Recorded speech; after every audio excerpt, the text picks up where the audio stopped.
In this video, I'm going to be showing you exactly how to apply heat transfer paper and heat transfer vinyl onto a t-shirt. And we're going to get started right now. Welcome back to the channel and welcome back to another tutorial video. I'm so glad to have you back here again so we can learn some more stuff. So as I mentioned before, we are going to be applying heat transfer paper and we are also going to be applying heat transfer vinyl onto a t-shirt. So you ever wonder which one you should press first onto a shirt, or you ever wonder if heat transfer paper can actually be applied onto a shirt? Well, in this process I will be showing you every single thing step by step. I'm going to place all the tools, all the equipment, all of my supplies right here on this side so you can see, you can screenshot, you can pause the video. I'm going to be using my HPN Signature Series heat press. I'm going to be using a smaller printer today, which is a HP. You're going to see that. I'm going to be using some heat transfer paper and heat transfer vinyl. So let's jump into my computer so I can show you exactly the design, the cutting settings, the process, and then we'll get into printing and then pressing onto a shirt. You must also note that this method and process can be used not only for a t-shirt, but it also can be used for any other cloth material that you may have. So let's get started. So we are currently here in the Silhouette Studio program right now. And as I mentioned to you before, we're going to be using heat transfer vinyl and heat transfer paper. So this is our image here to the right hand side on the mat.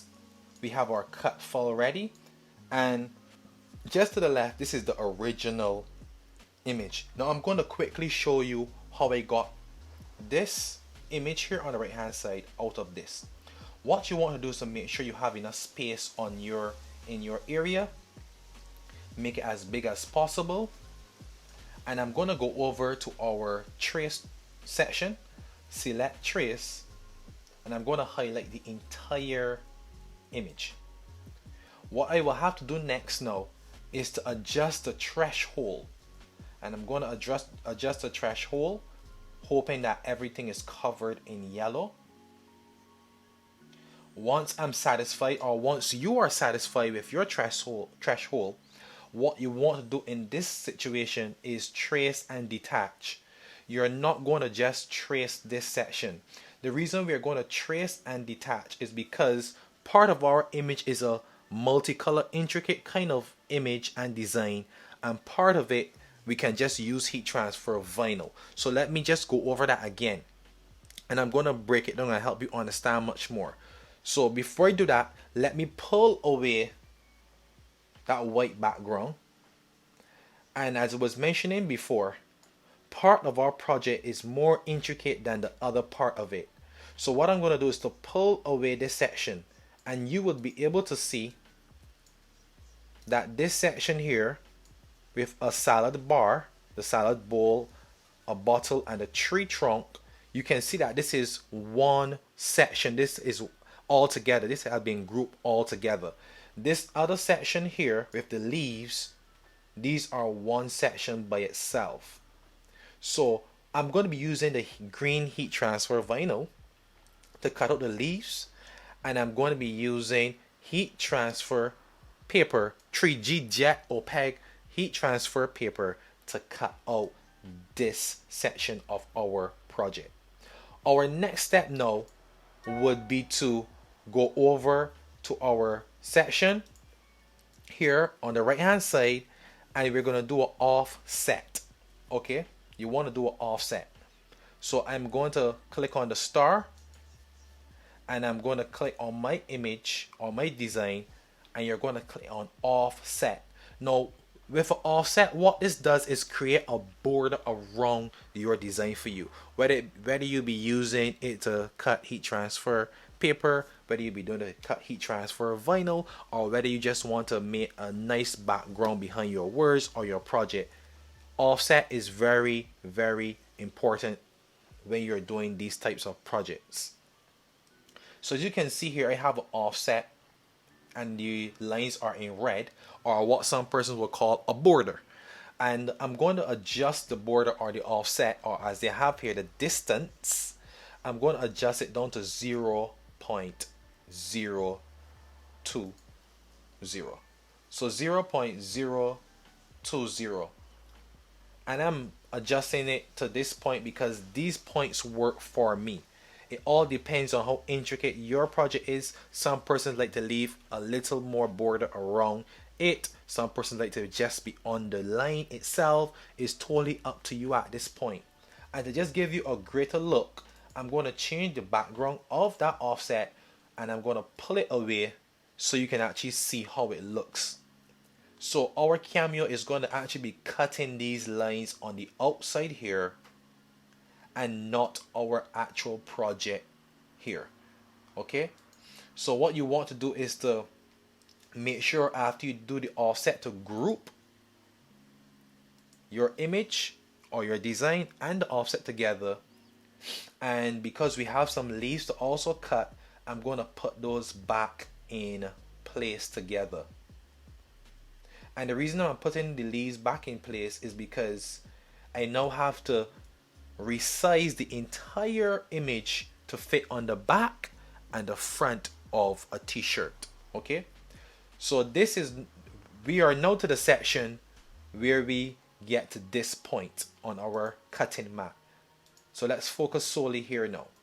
So now you have a greater understand how it works. We're going to focus strictly now on setting up our page, setting up our Cameo, and showing you exactly how to print and then cut this design. Our next step, our next stage now will be to set up our mat. And we're going to go over to the page setup panel. I am going to resize my media size from 12 by 12 to 8.5 by 11. I'm going to make sure that I pull my transparency down a little bit so you can see that white. We have to go over to our registration marks area and turn on your registration marks. Now clearly you can see that our image is over the lines. Now if our image is over these registration mark lines, we're going to have some issues. So you want to make sure that it's dead in the center. Now because of this particular project, I can manipulate it to suit my likings. As you can see, the 3 leaves are outside and just a part of the salad bar is outside. However, remember we are going to be using heat transfer vinyl for the leaves, and the salad bar with the tree trunk and the lettuce bowl and bottle is going to be in heat transfer paper. This is going to be done in 2 sections. So what I'm going to do is to resize this as much as possible, allowing only the salad bar, the tree trunk, the bowl with the salad, and the bottle to be in the area. I'm going to make it as big as possible. I'm going to turn it on the side if I have to. You want to get as much as you can out of your paper. So as much as you can get, you want to make sure you get as much as possible. Alright, so I'm pretty comfortable with this size now, and what I'm going to do right now is to then drag away my leaves from the mat, because remember we always have to keep the exact correct size. Okay, you want to keep that exact correct size. What my next step and my next stage will be right now is to go over to our send panel. You turn on your Cameo, and what you need to do is to select the settings that must suit you. I normally use Cardstock plain with a force of 20 and a blade of 3, and you're going to apply your heat transfer paper the same way it is on your computer here in the Silhouette Studio. You're going to apply it the same way to your physical mat, and I'm going to show you exactly right now how to do that. After you applied it to your mat, that heat transfer paper to your mat, you can test cut first if you wish, and I advise that you always do a test cut just to be sure. And let me just go back a little bit to show you something else. If you are not confident that your image will come out correctly, or the cut settings will not be accurate, and you're not sure what cutting settings to use for the particular type of heat transfer paper that you have, my advice to you would be, in a situation like this, to ungroup your image. Remember, we created an offset. You can duplicate your offset, and this is just an example. You can duplicate your offset, you can make it small, and you can just do a little test cut on that paper that you purchase. So whether it be 3G jet or apparel, whether it be another type of heat transfer paper, do a small testing with it before you actually cut it out with your big and larger design. This make much sense because it will help you to save paper, it will help you to save ink, and it will help you to work much faster. Now before we get into actually cutting, we need to print this design and project out first. So I'm going to go over to File and Print, and my page has been set up correctly, exactly how I want it to. My next step will be to click on Print, and I have to select the printer I'll be using. I'm using a standard DeskJet 2540 Inkjet Printer, and I'm going to set my paper settings at plain paper best. Down here in this section, for my quality or my paper type, I am going to choose normal. You don't want to choose best. If you choose best, too much ink will dump out on the paper. You just want to choose normal. And your paper should, your heat transfer paper should come with particular settings and guidelines for using it. When I click on normal, for my quality and paper type is plain paper, I'm going to go ahead and press print. So we're going to head over to the printer so you can see that printing out.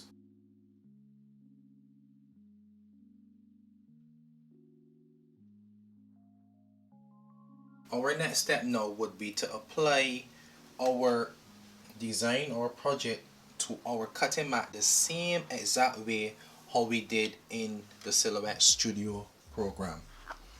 So I'm going to apply it the same exact way. Make sure you line it up properly. Make sure you take your time. Get it exactly in line. Any mishaps or any out of place with your paper, it can cause you to miscut and it can damage your image or your design. So you want to make sure you get it as close as possible on the lines. As you can see, as close as possible. So I'm going to click on send now, and we are going to see how the registration marks perform. However, I'm going to be using Cardstock plain for my option for my paper source. I'm going to be using a blade of 2, force of 20, and a speed of 5. And I'm using a speed of 5 because my design is a little bit intricate, so I don't want it to go too fast. I want it to cut perfect and neat. Now that my design and my cut file and my image is completed, I'm going to take my weeding tool and I'm going to weed out all the different pieces, and we're going to see if our Cameo did a great cut.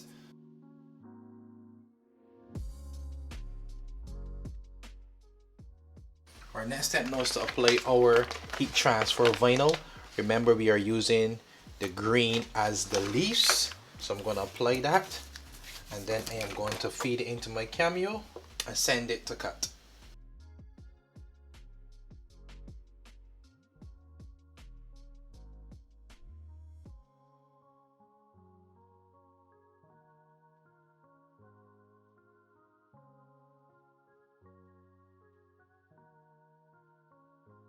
So we are now going to apply that heat transfer paper and heat transfer vinyl onto this t-shirt.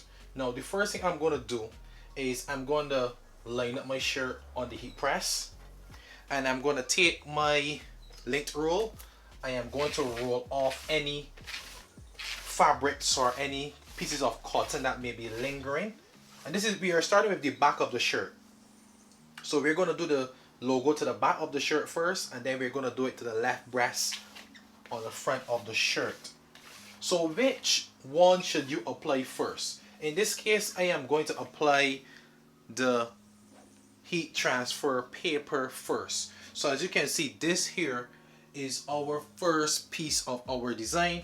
It's going to go right here in the center at the back, and then we're going to place our leaves, which I've cut out by itself separately, and we're going to fit it together as one. So the first thing I'm going to do right now would be to pre-press this shirt. Since we've lint rolled it, I'm going to pre-press this shirt, and I have my temperature set already. I'm going to be using 300 Fahrenheit at 20 seconds for the heat transfer paper. Okay, so my shirt is pre-pressed, it looks good, and I am going to look for the middle. You can fold the shirt in half and press it, and you will get a seam in the middle of the shirt. Or if you have been doing this for a while, you can look at the tie and you can see where your middle is. I'm going to peel off the back of this heat transfer paper. So I'm just going to look for a nice end where you could peel off the back of this transfer paper here. And then afterwards, once I peel it off, I will line it up on the shirt and I will press it down for about 15 to 20 seconds. Then I will apply the heat transfer vinyl.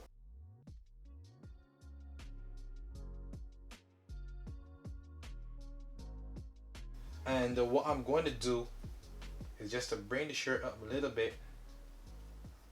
I'm going to center this in the middle, and this is very, very light, so you have to be very careful. Once you're satisfied, what I'm going to do right now is take my protective sheet and I'm going to place it over the heat transfer paper, and then I am going to press this for about 20 seconds.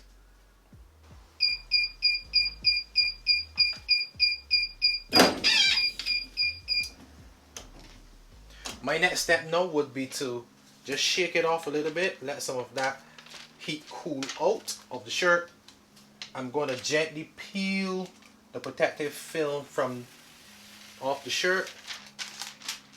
As you can see here, we have some progress. And my next step now would be to apply the leaves to the shirt.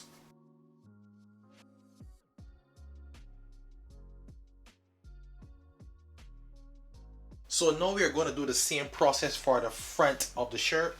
We're going to be applying the logo to the left breast of the shirt. So the same process for the back we are going to do for the front.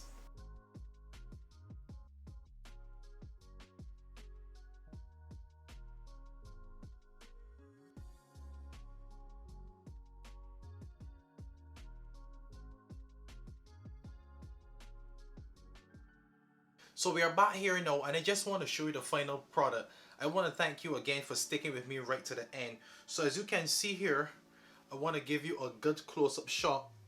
This is heat transfer vinyl, and it is heat transfer paper. So the paper, heat transfer paper, is this section here, and the heat transfer vinyl is the green leaves. So we did that logo center to the back of the shirt, as you can see here, and also to the left breast of the shirt at the front right there. As you can see, the same design we applied. So if you got a value from this video, please make sure to like, share, and subscribe. Let me know down in the comment section what you think about this process, applying heat transfer vinyl and heat transfer paper to a t-shirt or to cloth. I want to thank you guys for watching this tutorial once again, and I will see you in the next one.